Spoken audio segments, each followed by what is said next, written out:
हम आज आपको यदि आप डेटा रिकवरी का काम शुरू करना चाहते हैं तो indiarefix.in की तरफ से आपको कुछ ऐसी गाइडलाइंस या ऐसी सपोर्ट देने की कोशिश करेंगे जिससे आप अपना डेटा रिकवरी का काम शुरू कर सकें।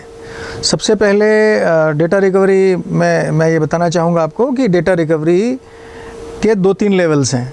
3 लेवल कम से कम मान के आप चलिए। एक वो लेवल जिसमें आपकी हार्ड डिस्क गलती से डाटा डिलीट हो गया है, दूसरा पार्टीशन डिलीट हो गए हैं, तीसरा फॉर्मेट हो गया है। तो इस कंडीशन में जो हार्ड ड्राइव्स होती हैं उनको हम लॉजिकल प्रॉब्लम बोलते हैं या data deleted related data recovery के बारे में ऐसा बोला जाता है। अब होता यह है कि इस कंडीशन में फिजिकली हार्ड ड्राइव को कोई प्रॉब्लम नहीं है, तो हार्ड ड्राइव आपका विंडो में जाके डिटेक्ट होती है और वहाँ अपना सारी इन्फॉर्मेशन वो दिखाती है। सो उस ऐसे केसेस में आप सॉफ्टवेयर के थ्रू डेटा रिकवरी कर सकते हैं, जिनको आप ऑनलाइन भी खरीद सकते हैं, जैसे आर स्टूडियो है, गेट माई डेटा बैक है या स्टेलर्स के कुछ सॉफ्टवेयर्स हैं। तो आप उन सॉफ्टवेयर्स को खरीद के इनकी पूरी हार्ड डिस्क को आप स्कैन कर लीजिए। ट्री यदि आपको मिल जाता है तो वेल एंड गुड, अदरवाइज आप रॉ रिकवरी हो जाएगी। सो रॉ रिकवरी में आपके केवल फ़ोटो फाइल्स एक जगह आ जाएंगे। दिक्कत वहाँ शुरू होती है जब हार्ड डिस्क या तो पार्टीशन लेटर शो कर रही हो खाली, या केवल मैनेजर जो डिस्क मैनेजर होता है वहाँ केवल दिखा रही हो। उस कंडीशन में हमें एक हार्डवेयर की ज़रूरत होती है। जैसे हम लोगों ने ये PC3000 UDMA कार्ड लगाया हुआ है, जो ऐसा कहा जाता है कि वर्ल्ड का बेस्ट कार्ड है। दूसरे कार्ड्स भी हैं जैसे MRT है, डॉल्फिन है, और भी कंपनीज़ हैं जो डेटा रिकवरी में टूल्स बनाती हैं। लेकिन इसकी सपोर्ट और प्रोफेशनल सपोर्ट बताते हैं, तो हमने प्रेफर किया कि हम PC3000 खरीदें। PC3000 के अंदर ये कैपेबिलिटीज़ हैं कि यदि हार्ड डिस्क में कोई हेड ख़राब है तो आप उस हेड को डिसेबल कर सकते हैं। डिसेबल करके यदि उस कस्टमर का डेटा उसको दे पा रहे हैं तो हेड चेंज करने की ज़रूरत नहीं होती है। यानी जो हार्ड ड्राइव्स हेड ख़राब होने या बैड सेक्टर्स की वजह से डिटेक्शन नहीं आ रही है जिनकी, उनकी रिकवरी हम इन कार्ड्स के थ्रू कर सकते हैं। सो ऐसे केसेस में हमें फिर कार्ड खरीदना होता है। तो मेरा कहना आपसे, मेरा सुझाव ये है कि आप शुरुआत सॉफ्टवेयर से कर लीजिए। यदि आपको लगता है कि आपको कार्ड खरीदना चाहिए तो कार्ड खरीद लीजिए, लेकिन कार्ड खरीदने से पहले आपको इस बात का ध्यान रखना होगा कि उस कार्ड की सपोर्ट कैसी है। बेचने के लिए बेचते समय तो सब लोग आपको ये बोलेंगे हम ऐसा सपोर्ट देंगे, हम वैसा सपोर्ट देंगे। सपोर्ट में 2 चीज़ें आती हैं, ट्रेनिंग और सपोर्ट। ट्रेनिंग कोई कंपनी नहीं देती है, केवल सपोर्ट देते हैं। यानी आपको किसी केस में कोई प्रॉब्लम आई, टीम वीवर पे वो लोग आएंगे, आपको हेल्प कर देंगे, या आपको एक वीडियो या आपको एक लिंक भेज देंगे, उसके थ्रू आप स्टडी करिए, पढ़िए और कीजिए। यानी डेटा रिकवरी के काम में ट्रेनिंग कोई नहीं देता है। तो फ्यूचर में इंडियारिफिक्स प्लान कर रहे हैं कि हम आपको उसकी ट्रेनिंग भी दें और हम उसकी तैयारी कर रहे हैं। एक बात। दूसरी बात यह है कि आपको कौन सा हार्डवेयर सेलेक्ट करना है, मशीन कौन सी बनानी है जिससे आपकी कॉस्ट कम लगे। उसके लिए आप इंडियारिफिक्स टीम को अप्रोच करिए। हम आपको सजेस्ट करेंगे कि आपको कैसी मशीन और कौन सी मशीन बनानी चाहिए जिससे आपका पैसा बच सके। अब जब हम एक तीसरी स्टेज पे जाते हैं, जब हार्ड डिस्क घूमना बंद कर देती है या कुछ नॉइस अंदर से आने लगती है, या जैसे क्लिक साउंड बोलते हैं वो आने लगती है, उन केसेस में हार्ड डिस्क में हेड चेंज करने होते हैं। हेड चेंज करने का मतलब आपको एक सेम फर्मवेयर की हार्ड ड्राइव चाहिए। उस हार्ड ड्राइव का हेड फिर आपकी पेशेंट हार्ड ड्राइव में लगेगा, जिसके लिए कुछ ऐसे टूल्स यूज़ होते हैं।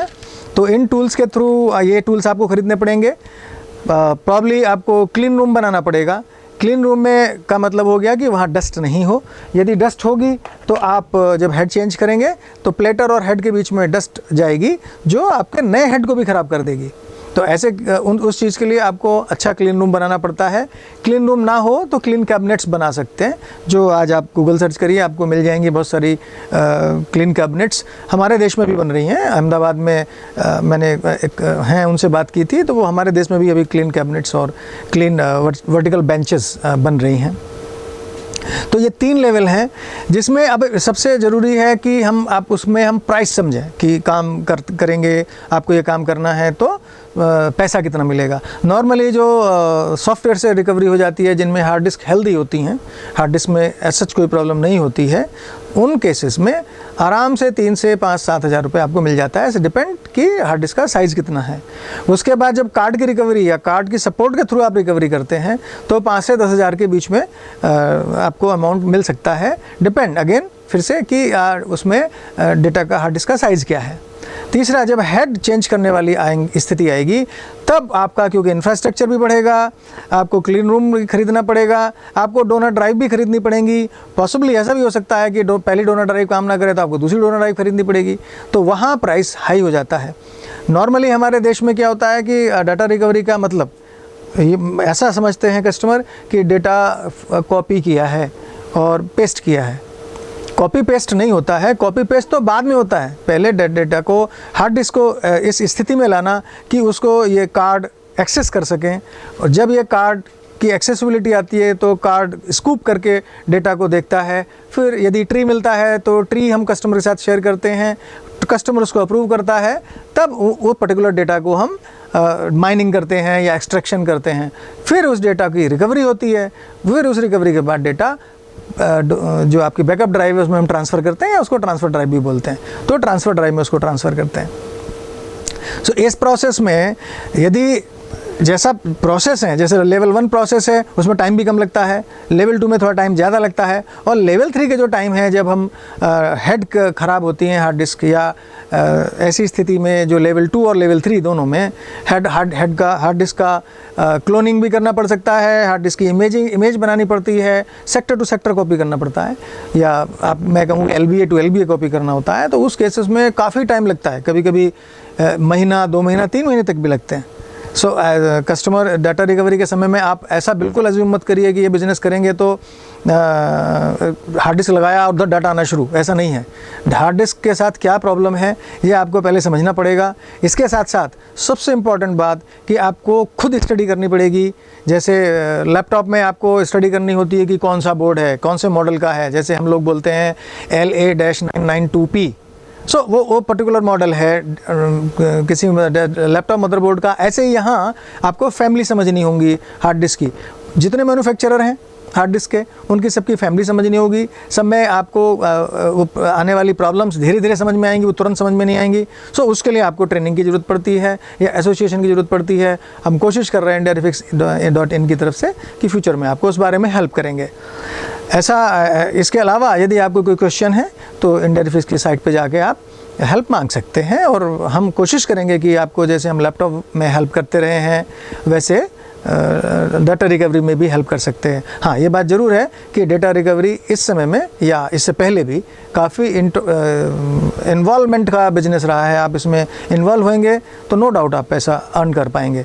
एंड बहुत सारे समय इमेजिंग करते समय राउंड द क्लॉक आपको मशीन ऑन रखनी पड़ती है, तो उसी के हिसाब से आपको UPS अपने सारे सिस्टम भी बनाने पड़ते हैं।